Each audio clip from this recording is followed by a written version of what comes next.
নমস্কার,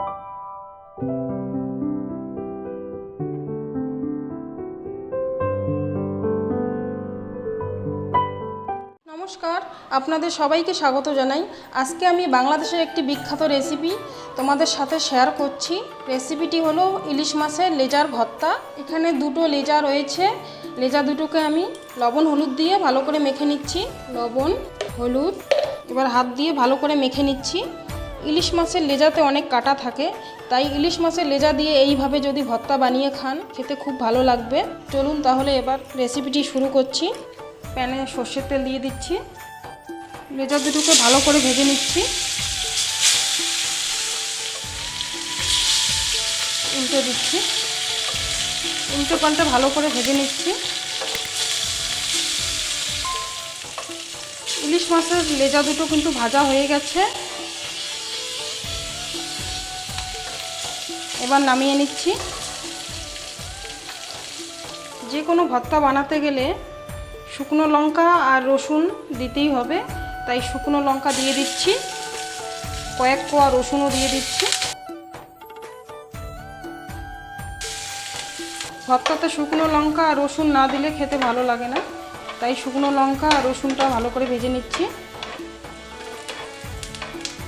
শুকনো লঙ্কা আর রসুনটা আমার ভাজা হয়ে গেছে, এখন নামিয়ে নিচ্ছি। ইলিশ মাছের লেজা সাথে শুকনো লঙ্কা রসুন ভেজে নিয়েছি।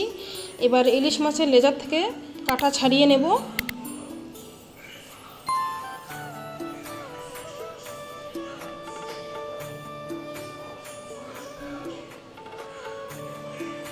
দেখুন বড় বড় কাঁটা, এইভাবে কাঁটাগুলো ছাড়িয়ে নেবেন। দেখুন ইলিশ মাছের লেজার থেকে সব কাঁটা বের করে নিয়েছি। কতগুলো কাঁটা বেরিয়েছে। ইলিশ মাছের লেজা থেকে সব কাঁটা বের করে দিয়েছি। এবার রসুন শুকনো লঙ্কা দিয়ে মেখে নিচ্ছি।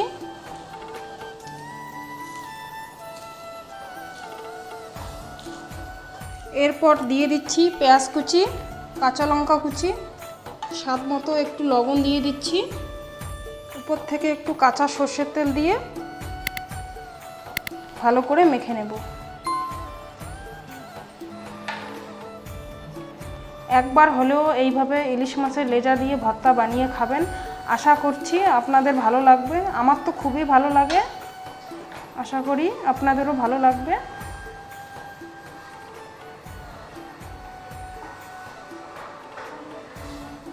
ভর্তাটা মাখানো হয়ে গেছে। তাহলে আজকে এই পর্যন্তই।